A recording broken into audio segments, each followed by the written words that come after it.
Hey everybody, welcome back to the Shallow Dive podcast, as retitled by Evan Goschak, I believe, in the second service. Mile wide and an inch deep. That's our new motto.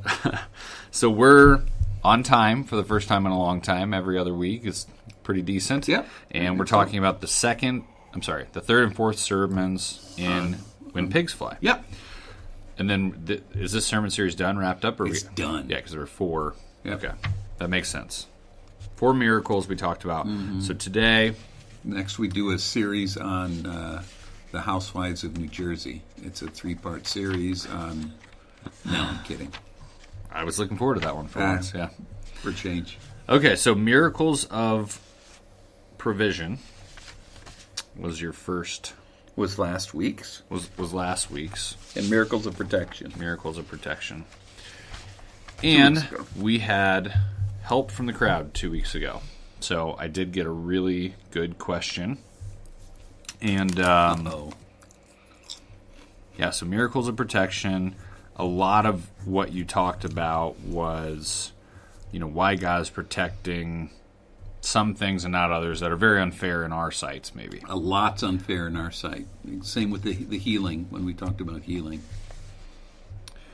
So my first question, I'm going to start with my question. I'll get to the question from the crowd here in a second, just because it falls in line with your sermon a little bit better. But you told a story about why you felt protected from a drill sergeant when you were sick, and yet your friend wasn't protected from a drunk driver. Yep. And my question is, man, isn't this like the crux of what so many people get upset about in Christianity? What kind of unfair God do you believe? Absolutely. Just a massive pain point in people coming to Jesus. Yes. Big stumbling block. What are we supposed to say to those people? How do we answer that? How can we be evangelists when we hear stuff like that? Well, part of the problem has been for several decades now, and obviously it's been a problem for a long period of time, but it's this presentation, either in TV or books or some other churches, of the prosperity thought that if you follow God, all He wants to do is bless you, and your life is going to be amazing. And your life was unfair before you came to Jesus, and it's going to be unfair after you come to Jesus. That's not what changes. What changes is with you and how you're connected to your Savior in dealing with what the world is going to throw at you. Because that's kind of why we need a Savior. We need a Savior because we're flawed and the world is flawed. And without His salvation, we're out of luck.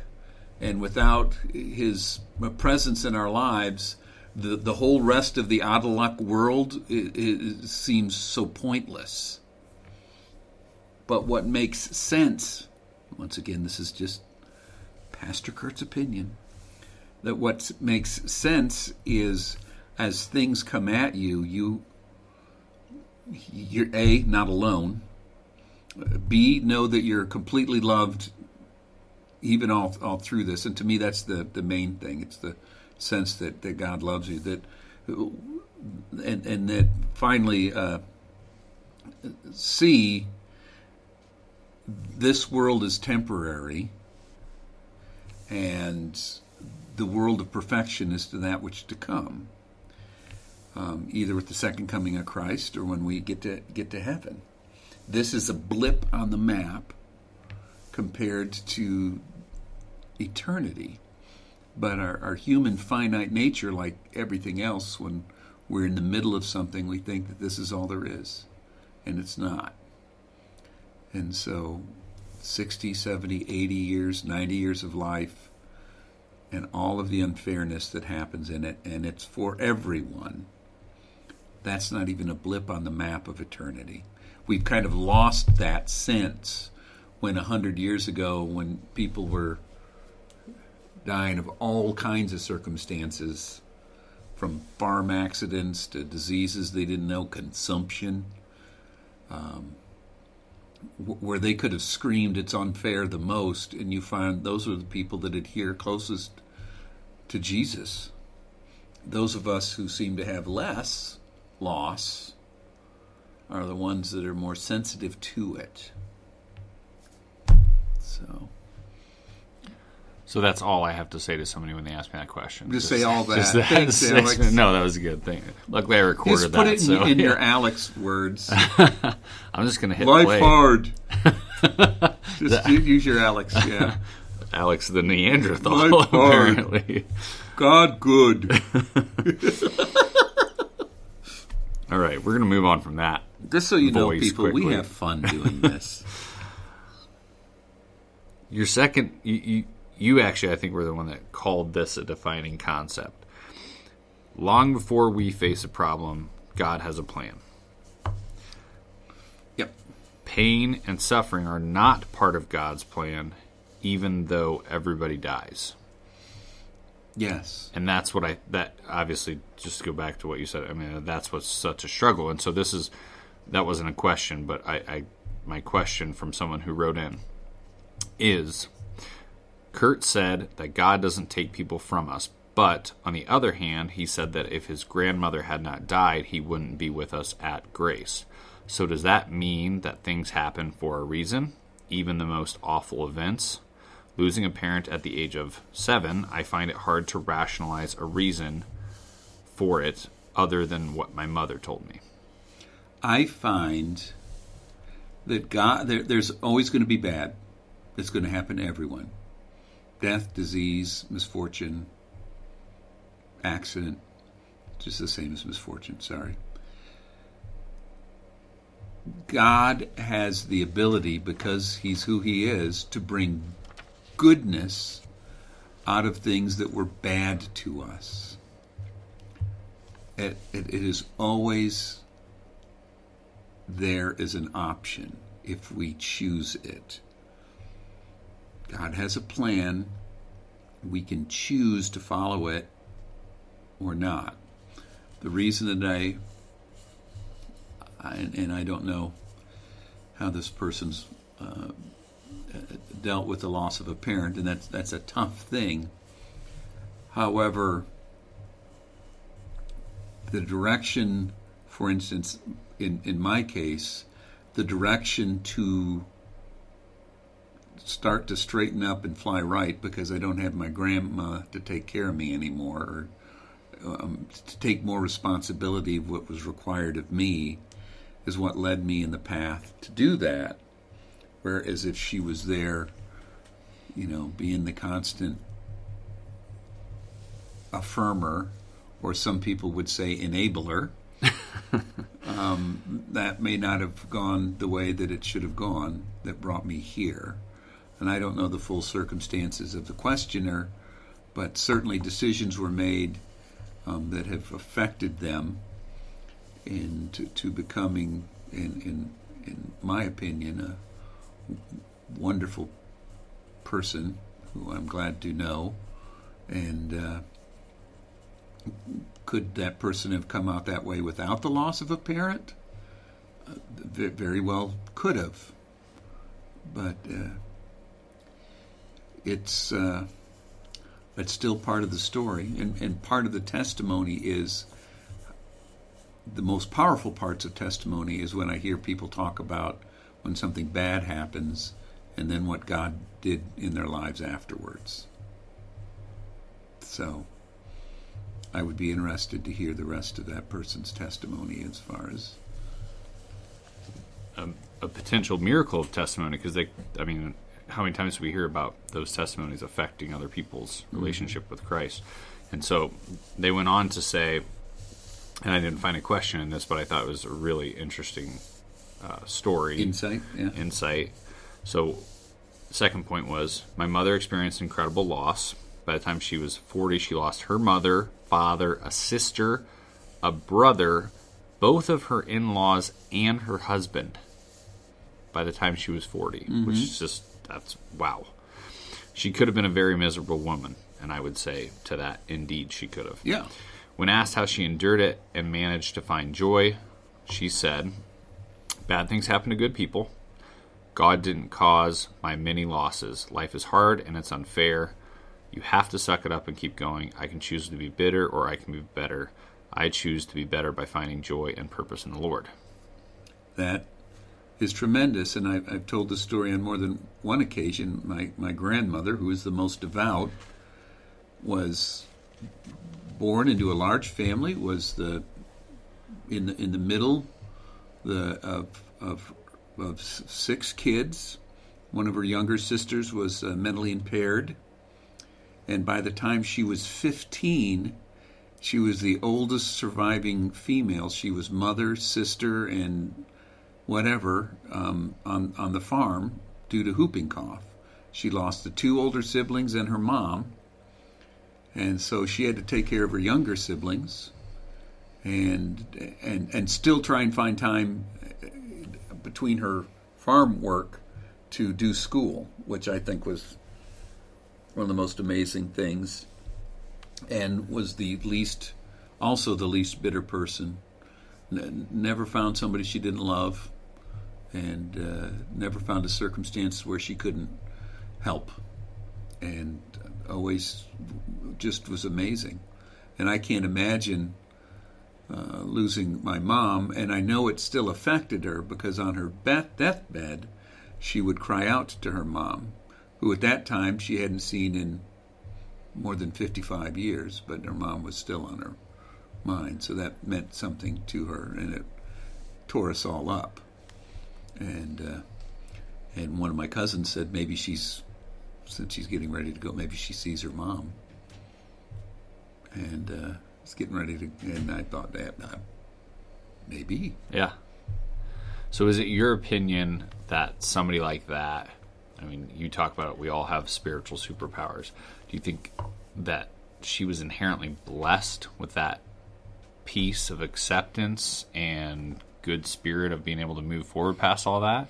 Or do you think she worked at that every single day? I think that we make the decision every single day to go in that direction. And then I think God provides a lot of what we need to get through that. And it can become commonplace almost, but in fact it's a daily miracle where you choose not to be bitter when you could be. Because the past doesn't change. The future's yet to be written. So you can keep going back. And it does you no good. But I think she chose every day to be who she was.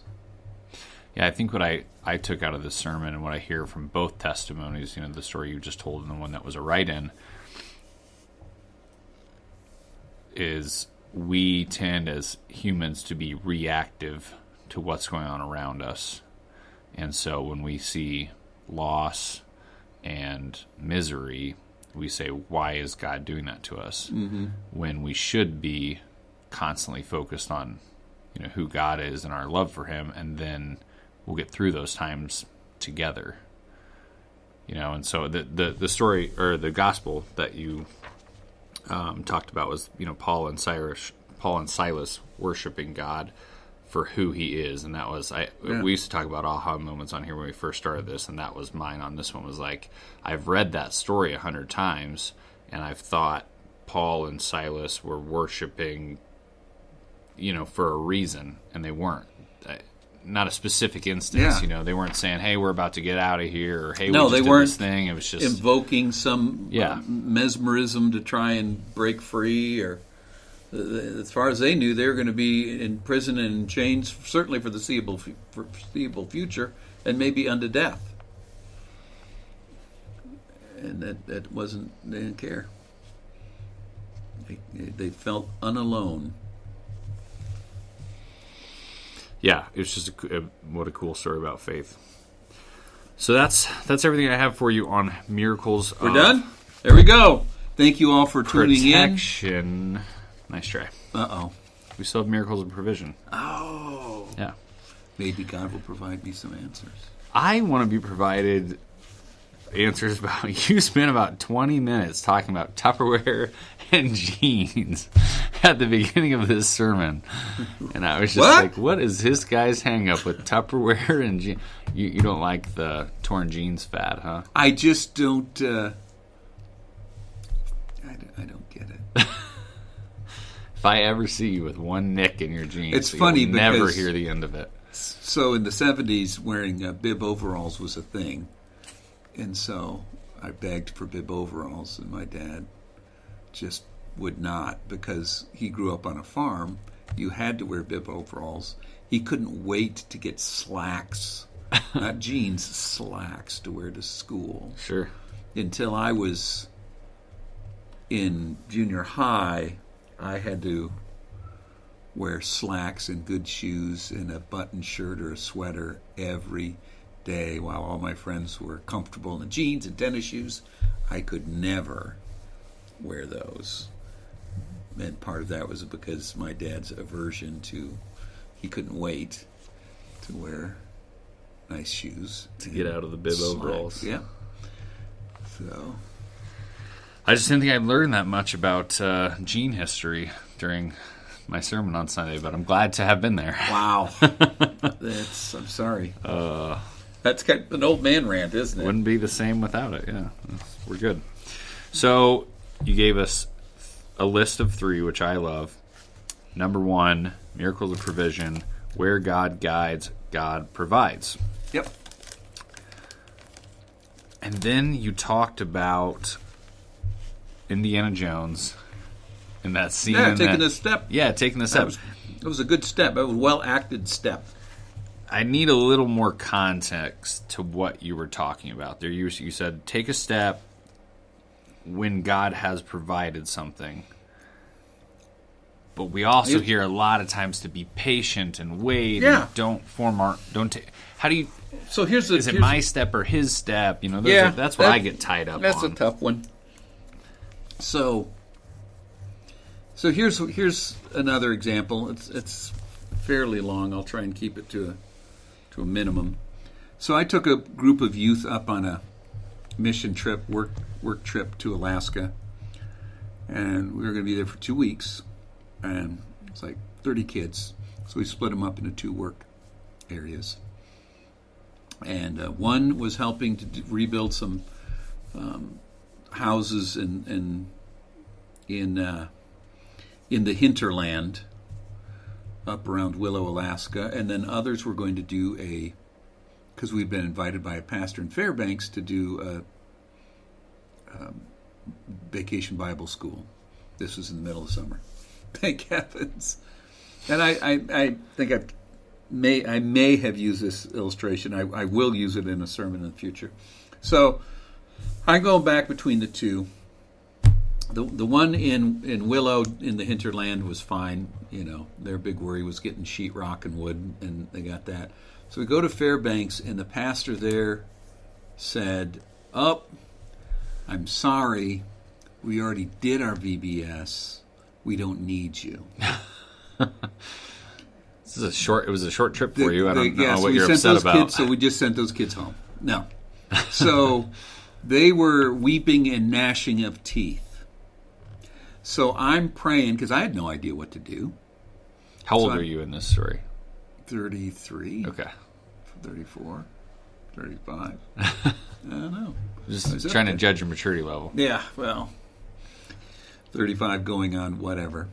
So everyone was upset. The adults were upset. Not their finest moment. So I prayed, and I just on impulse I said, "All right, follow me. Get in the cars. We're going." So I don't know where I'm going. So we drive out of Fairbanks, like towards Willow, but I don't know where I'm going. And then we got to I said, "Turn off here." We just turned off some random road. Once again, all on impulse. It looked like I knew what I was doing. I had no clue. The road came around and went down to a river. And there were these big, some of them were the size of this table, rocks in the water that went way out in the river. So I got them all out, and this was in the early 90s. You could still do stuff like this. So we went out on all of these different rocks, all 15, and then 4 adults, and then myself, and the water's rushing and the trees are big. I had no idea that this was here. They all thought I planned this. I had no idea what I was doing. So we go out, and I'm on the farthest rock towards the middle of this rushing river where I could fall to my doom. But I'm not paying attention. First of all, I just gave him the pep talk, and I said, look around you. You guys are all complaining. We're in Alaska. Can you think about that? That the blessing that we're just going to receive. And I went on and on and on and on and on and on and on. And I still hadn't come up with a plan yet. But they all were heartened by that and said, wow, that was amazing. I don't know how you figured to do that. And I took complete credit for it, even though I knew nothing of what. I didn't admit to it till weeks later that I said I had no idea what I was doing. So we go back, we're driving back, and by this church is a mobile home park, and that's what they were back then. And I'm not, it was the biggest I'd ever seen. It was easily the size of Rochester. It was that big. So I pull in the church, and I just happened to ask the pastor, who was, all apologetic, and his face was so punchable, but I didn't punch him. Straight and from your I pastor, said, so people. how many do you get from the mobile home park? And he said, oh, they don't have anything to do with us. I said, you're kidding me. And I said, no. I said, what if we put on a VBS for them? Because we had all this material and all this stuff. What about if we reach out to them? He thought, well, I don't know how many will come, but you can. So this was soon after we got back. So it all seemed like it was a seamless plan that I had. So I came back out and I said, this is what we're going to do. We're going to make these handbills. We're going to go and we're going to canvass this huge trailer park and invite kids. And they did that. Talk about them being door to door. Door to door, completely out of their comfort zone. These are a bunch of suburban kids, and they're going in a culture that was beyond them. And put up there, we got 7 kids. But that was 7 more kids than we would have had. They had the time of their life. It affected 2 of the kids so much that they actually went back to Alaska for a time. And that was all God's provision. That had nothing to do with me being smart or clever or insightful. I was clueless to the point that I was doing the Indiana Jones step, going, why are we driving? Okay, turn here. and God provided the venue to lift their spirits. Then God provided the opportunity for them to do ministry. And then God, the kids who are all in their late 30s now, talk about it as one of the most meaningful times of their lives. Really? Yep. On nothing. On a failed plan. On a failed plan. After the pep talk on the rock. Yep. There's pictures of me talking on that rock, and I look so wise, and I was so clueless. Let's see them. Where are these pictures? Oh, I've got them somewhere. All right, I want it on Sunday's PowerPoint. No, that's coming into church. I will bring them into this little viewless. No, if I can see them, everyone's got to see them. Well, this is about everyone getting to know Kurt better. I got them. All right, bring it on. Yeah, we digress. We did, but that's a good story. You've told that before. Yeah, that's what I thought. Yeah, but it's a good one, so I won't ever stop you when you tell it. Okay, I appreciate that. So your second point was when God provides, He multiplies. Yeah. And you referenced several times the story of ravens bringing meat, and I'm going to just, I'm a really bad Christian, I know, but I don't know that story. So Elijah, they brought food to Elijah. It's that simple. Yeah. Okay, that's the end of the story. He was starving and said, I'm done. He left me for dead. And then they brought him food. Okay, maybe that's why I missed it, because it's so God short. saying, shut up and eat. My only hope was that they actually had to regurgitate it. And he had to eat that. Jeez. That's what he gets for doubting God. Taylor, edit that one. He'll show you that. So show. you were talking about how God doesn't multiply so that we can get more, but so that we can be part of the taking care of others, That's part how of I the believe miracle it. provision. That's how I believe it. And then you went on a rant about Dave Ramsey, and I thought Justin Miller was going to come from the back of our service What? and knock your noggin. I know he's taught that class a couple times. So. Yeah, I did. I don't think I went on that bigger rant. I'm sorry. Let me know if I did. We'll each have our own opinion there. And then your third point was you might be part of the miracle of... 1 Kings 17, 1 through 6. Was that the crow story? Ravens. Yeah. Ravens. Same difference. Eating crow. I got the... Yep, mixed up. And you ended, and I don't have a question here, but I just loved it.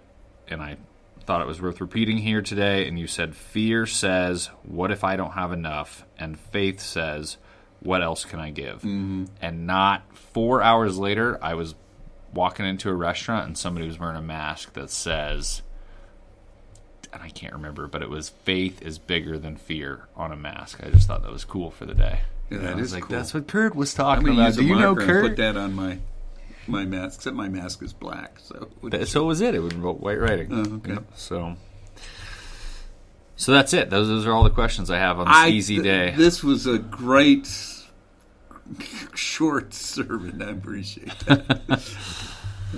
No, that was I really enjoyed the sermon series. What's the next? Are we going series now, or are we going to do a couple one-offs? This one is on. It's a 2-part series on getting your heart right. Okay, be a good one. That's all I'll say. Heading into the heart of a new year. Yeah. You know what? We need it going into February too. I mean, Because it stinks. what a February. month. What a horrible month. ugh. It's the destitute. It's the worst of the months. It's the runt of all the months. Something special in February, There's though. nothing special There's in February. something. It's not Valentine's Day. That's a made-up holiday. Yes, it is. It's a birthday of No, some sort. Abraham Lincoln? Is that it? George Washington. That's who I'm Abraham Lincoln's turning 60 Ronald this month. That's who Reagan? I'm thinking of. You're right.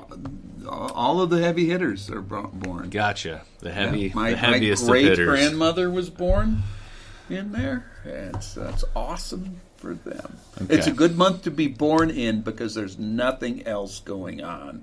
Nothing will detract from your birthday in the dead of winter. Not for my birthday.